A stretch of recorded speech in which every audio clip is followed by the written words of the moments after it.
Hello everyone, আসসালামু আলাইকুম। কেমন আছেন সবাই? আমরা আল্লাহর রহমতে অনেক অনেক ভালো আছি। আজকে আমাদের বাড়িতে একটি দোয়া অনুষ্ঠান ছিল, সেই উপলক্ষে আমরা কি কি করলাম সব কিছুই আপনাদের সাথে শেয়ার করব। সকাল থেকে বাড়িতে এত এত কাজ, সেই কাজের শত ব্যস্ততার মাঝেও আমি কিছু ফুটেজ নিয়েছি।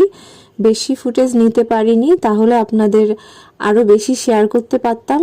তো যাই হোক, যেটুকুই নিয়েছি সেটুকুই আপনাদের মাঝে শেয়ার করলাম। আগের দিন বিকেলবেলা থেকেই বাড়িতে টুকটাক কাজ শুরু হয়ে গিয়েছিল। মেহমানরাও এসেছিল, তারা সাহায্য করছিল, নিজেরাও কাজ করতেছিলাম। বাবুর্চি এসেছিল ভোরবেলা, কিন্তু আমরা আগের দিনই পাশের বাড়ি থেকে মুরগি এনে মাংস কেটে কুটে সবকিছু রেডি করে রেখেছিলাম, যেন সে আসলেই রান্নাটা তাড়াতাড়ি চড়িয়ে দিতে পারে। দিনটি ছিল শুক্রবার। শুক্রবার ভোর থেকে বাবুর্চি এসে রান্না শুরু করলো, কারণ জুমার নামাজের আগেই খাবারগুলো মসজিদে পাঠাতে হবে।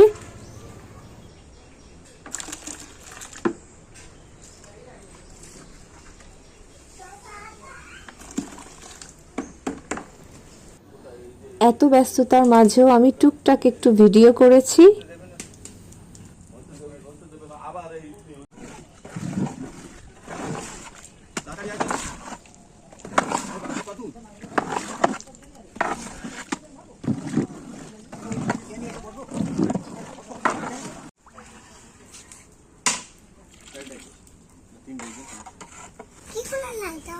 ওই তো সুন্দর সুন্দর হচ্ছে।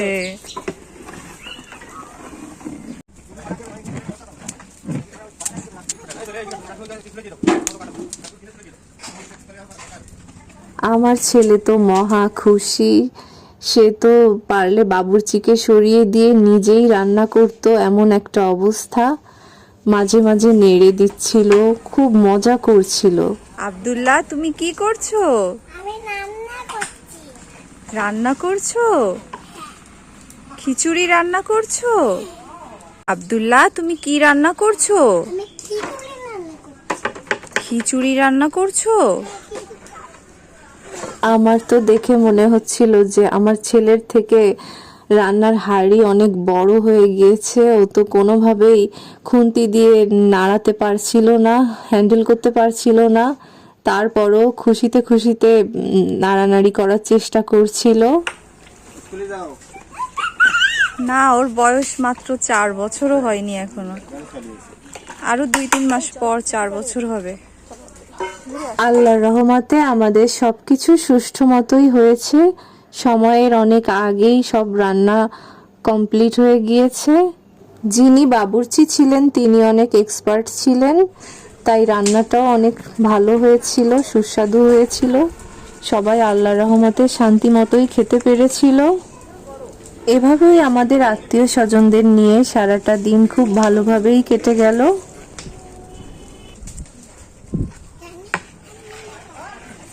তুমি রান্না করছো? আমাদের ভিডিওটি দেখার জন্য সবাইকে অনেক অনেক ধন্যবাদ। ভিডিওটি ভালো লাগলে সবাই লাইক, কমেন্ট এবং সাবস্ক্রাইব করতে ভুলবেন না। আপনাদের ভালোবাসা আমাদের জন্য অনেক বড় পাওয়া। সবাই ভালো থাকবেন। আল্লাহ হাফেজ।